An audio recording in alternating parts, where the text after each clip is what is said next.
Jacques, vous avez des choses à dire, je crois. Oui, Justement. oui. Je ne voudrais pas jeter de l'huile sur la peau de l'ours avant même d'avoir tué le bébé avec l'eau du bain, comme on dit sur les bords de la Vologne. Oh, mais je pense que Jean-Luc Mélenchon est une nouvelle victime du glyphosate. Je pense qu'il a abusé du Roundup en voulant défricher le Parti socialiste et il en paie les conséquences. On savait que le produit de Monsanto tuait les abeilles, visiblement il donne le bourdon. C'est le seul homme de gauche à ma connaissance qui est complètement à l'ouest et c'est rare. Ce qui me fait froid dans le dos, c'est que Jean-Luc Mélenchon, rappelez-vous, aurait pu devenir président de la République. Et là, je me suis imaginé ce que ça aurait donné Mélenchon, président de la République, au Kremlin. Mais tu vas te calmer, Vladimir, tu vas te calmer. Tu sais à qui tu parles au moins, tu sais à qui tu parles. Le tsarino de toutes les Russies et de ce qu'il en reste, tu parles au président de la France, un pays qui a inventé les cours du soir et qui donne des leçons à la planète entière. Tu sais à qui tu parles? Tais-toi, tais-toi. Tu veux que je t'envoie le Charles de Gaulle dans la mer Noire pour qu'on te reprenne Sébastopol? Comment ça, il est en révision? Bah oui, bah on entretient le matériel, oui. Et bah dès qu'il sera réparé, je te l'envoie et je te le mets par la gueule. Au Vatican, Mélenchon au Vatican. Et le pape, t'arrêtes de la ramener? Tu parles des pauvres, tu les as jamais vus? Mais non, jamais. Tu ferais mieux d'arrêter ton numéro de clown et d'enlever ta robe de mariée. Bah si, on dirait un travesti, ou alors va jouer chez Michou. De quoi que t'as l'air avec ta voiture blanche avant de déglace. Tu nous mets les boules. Tant que tu y es, prends-moi pour un enfant de cœur et fais-moi monter sur tes genoux, hein. Non, le seul point positif avec Jean-Luc, c'est que même s'il avait été élu président de la République, on aurait pu, lui, l'envoyer sans risque chez Dodo la Saumure. Ah oui? Ah ben oui, vous imaginez une péripatéticienne belge qui lui aurait dit « Alors, mon gros chéri, saurais-tu me dire si je peux te faire une gâterie buccale avec ou sans ma prothèse dentaire ?» Et tout de suite, Jean-Luc aurait dit « Mais qu'est-ce qu'elle raconte? Vous n'avez pas une pute qui parle en français, non ?»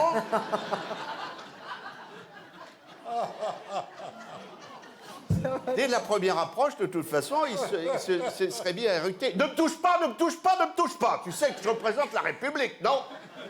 Donc, vous voyez, pour en finir avec les pesticides, qui sont quand même dangereux, faut faire attention. Et on dit qu'il y a des bébés qui seraient nés sans bras. Ouais, mais c'est pas nouveau. Des manchots en France, il y en a depuis très longtemps, bien avant le glyphosate. Anne Hidalgo, François Hollande, Laurent Wauquiez, Nicolas Dupont-Aignan, ça c'est du vrai manchot. Alors, sinon, il y a des petites nouvelles qui sont tombées, des petites choses pratiques. Par exemple, si la tête de votre voisin de palier ne vous revient pas ou vous revient mal, vous l'envoyez demander un visa à l'ambassade d'Arabie Saoudite à Istanbul. Ah oui, en ce moment, oui, c'est... Ils vous changeront sa tête gratuitement. En revanche, si vous allez en Algérie ces jours-ci, évitez les toilettes publiques. Ils ont purgé une vingtaine de généraux. Ça fait du... Et puis, normal, triste c'est le retour nouvelle. du choléra. Oui, c'est le retour du choléra. Moi, j'avais été vacciné pour aller en Algérie contre le choléra. Je me rappelle très bien. Les barbus vont en chier. Oui.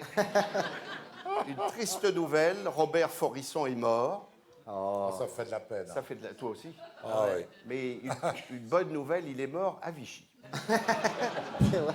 Pour lui, c'est comme Ouais. un... Devant l'hôtel du Parc, où il a dit avant de s'effondrer « Maréchal, me voilà !» Je vous rappelle que Robert Forisson était une sorte de romancier qui revisitait l'histoire, comme certains cuisiniers revisitent la blanquette ou le chou farci. C'est lui qui écrivait que les chambres à gaz n'avaient jamais existé et que les Juifs étaient morts de malnutrition. On l'aurait envoyé au Venezuela, il aurait dit que Maduro avait instauré la famine pour lutter contre l'obésité. Alors, pour l'information et pour ceux qui regrettent Forisson, Ah, je regrette beaucoup. Oui. Ça se voit. ouais, il sera enterré au... Il est mort de gaz, on l'a dit, il pète un coup. Il a bu de la Châteldon et c'est le gaz qu'il a...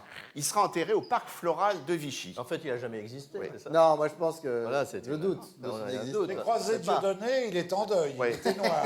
Ah ben, il est Jade aussi. Ouais, il lui manque Donc, un acteur je pour vous ce répète, spectacle. 15h vendredi prochain, parc floral de Vichy. Très bien. Les fumiers, c'est bon pour les fleurs.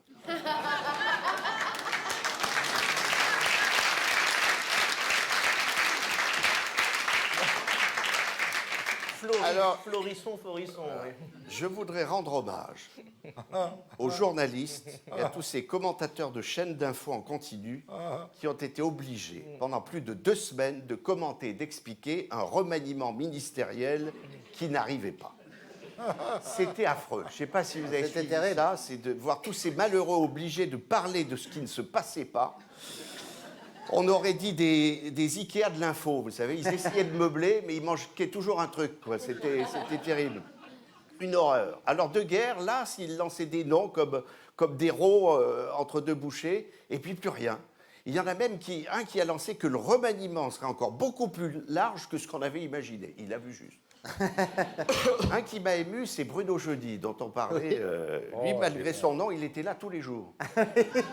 C'est Bruno lundi, C'est mardi, Scobaye. mercredi, jeudi. c'est- Tous les jours, et même la nuit. C'est pas des métiers qu'il faut. Il devrait y avoir une convention collective qui interdise d'enfermer des gens comme ça dans des studios pour essayer de leur faire avouer ce qu'ils ne savent pas. Parce que visiblement, ils ne savaient pas. Alors, s'ils ne savaient rien, c'est pas de leur faute. Ou alors, faut faire comme Fabien Lecoeuvre, lui, même s'il ne sait pas, il le raconte. Il est formidable. C'est sa spécialité. C'est vrai, il est bien. Le pire, c'est quand même le pauvre type qu'on envoie sur place. Vous savez, le type qui est en direct devant les barrières de la rue Barré du Faubourg Saint-Honoré. Alors lui, il est au courant de rien. Lui, la seule chose qu'il voit passer, c'est les voitures de la cantine de la police qui apportent le pâté aux flics qui sont de garde. Il voit rien d'autre. Alors il renseigne un peu des touristes japonais, chinois qui cherchent le magasin Vuitton. Il leur dit c'est par là. Tout ça. Il sait rien du tout. Et alors, à l'antenne, c'est formidable, ça donne ça. Allô, Bernard? Bernard, vous m'entendez? Oui, je ne vous entends pas. Ah, très bien, très bien. Vous avez du nouveau, Bernard? Oui, Philippe, parce que tout à l'heure, on nous a appris qu'aucune décision n'était prise pour l'instant et qu'en principe, le remplacement de Gérard Collomb n'était qu'une question de temps et que le nom de son remplaçant sera connu très vraisemblablement au plus tard, dès que le président de la République sera rentré de son voyage où il est allé, mais on ne sait pas.